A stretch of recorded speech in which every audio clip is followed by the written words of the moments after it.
Mesdames, Mesdemoiselles et Messieurs, bonsoir à nouveau, bonsoir à toutes et à tous. Soyez les bienvenus, vous êtes sur la tribune d'éveil des consciences. Alors, c'est un coup de théâtre, c'est un coup de théâtre, c'est un coup de maître, un coup de tonnerre. Oui, l'Union européenne se désolidarise de la France par rapport à cette arrestation arbitraire de Pavel Durov, le fondateur de Telegram. Ce fondateur de Telegram qui est d'origine russe, qui a une nationalité française, qui a été arrêté depuis le samedi. Oui, ils l'ont arrêté. La raison de son arrestation, on en a parlé la dernière fois, c'est simplement de se vendre. Ça déçoit le monde. Pour un pays qui se dit être un pays démocratique, ce qu'on reproche à Pavel Durov, c'est simplement une déception.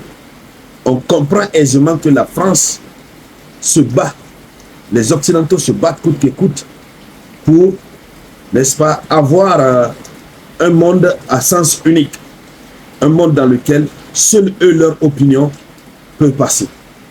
Leur opinion peut passer. Donc, avant déjà d'aller dans ce que l'Union européenne vient de déclarer et qui constitue une désolidarisation parfaite vis-à-vis de la France, et qui démontre aux yeux du monde que la France est en train de faire autre chose, nous allons déjà voir ce qui s'est passé aujourd'hui. Et puisque aujourd'hui, 28 août 2024, vous savez que Pavel Durov avait déjà passé 3 ou 4 jours de détention. Donc il était temps qu'il soit présenté devant un juge pour être jugé. Et donc aujourd'hui, ils ont mis fin, ils ont mis un terme à sa garde à vue. On l'a présenté devant un juge. Jusqu'à l'heure où je suis en train de réaliser la vidéoconférence, il est exactement en temps universel, il est 15h GMT. Jusque maintenant, 15h20 GMT, on ne sait pas qu'est-ce que la justice a décidé. Mais nous apprenons que c'est la première étape. C'est un auditoire. Il est parti pour qu'on puisse l'entendre. Voilà. Alors, qu'est-ce que nous apprenons? Sur les médias occidentaux, même français, les médias français, sur BFM TV, nous apprenons que le monsieur a été présenté devant un juge et parce qu'on lui reproche de refuser de collaborer avec les autorités françaises lorsque les autorités françaises veulent procéder à une enquête.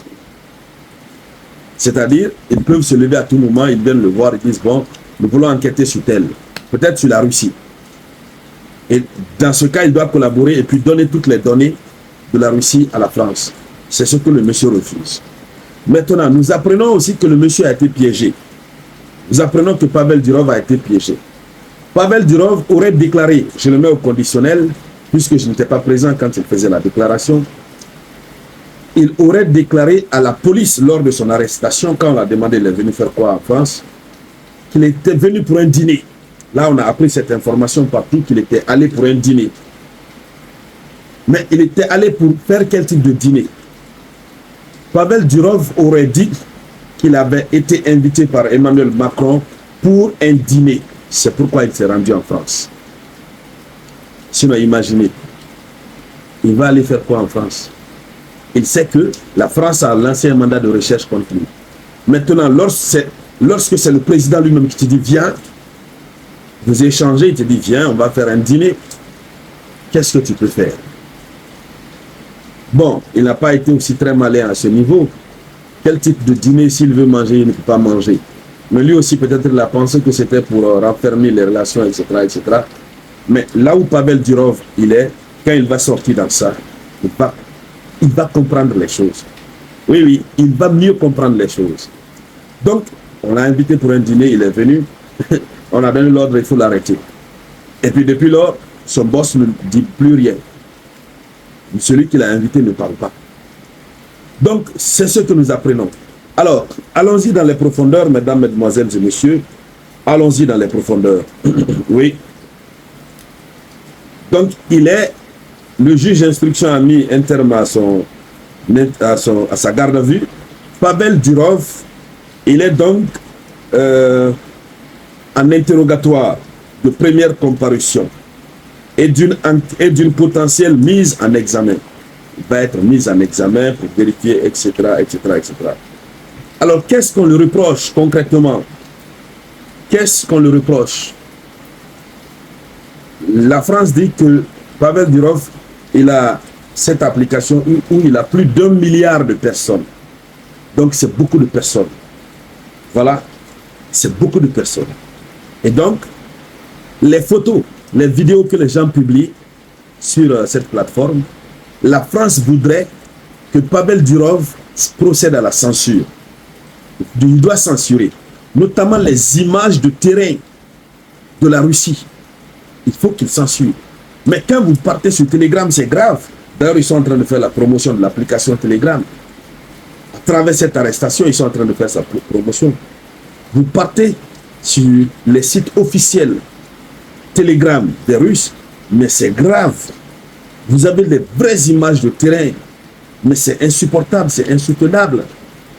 Même vous savez, les Russes, ils filment. À chaque fois qu'ils font quelque chose, là, ils balancent. Donc, on lui reproche de ne pas censurer. Oui, on lui reproche de ne pas censurer. Il ne censure pas, il refuse aussi de collaborer avec la France. C'est pourquoi l'Union européenne est sortie de son silence. Oui, l'Union européenne est sortie de son silence. Donc il faut rappeler qu'il est accusé de pédocriminel.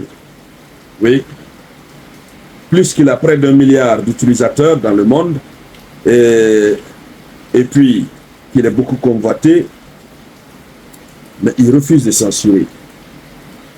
Donc, son refus aussi de coopération.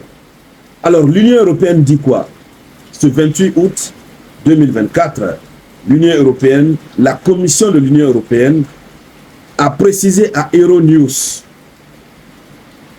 a fait une précision à Euronews, puisque la France a aussi dit que Telegram ne respectait pas le DSA.